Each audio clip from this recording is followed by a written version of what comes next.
استیک تیبون یه استخون تیشک داره وسطش، یه سمتش راسته، یه سمتش هم فیله گوساله.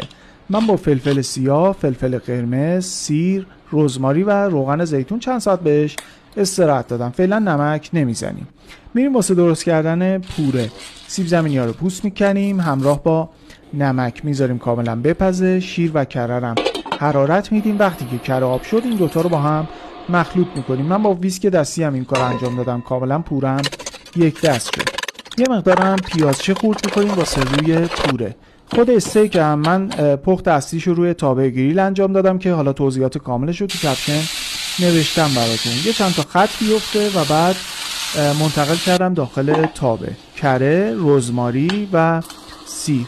این کره‌ای که آب میشه رو میریزیم روی استیک، اینجوری خیلی خوشمزه تر میشه. آخرم میتونیم خورد کنیم، میتونیم هم همینجوری کامل سرو کنیم.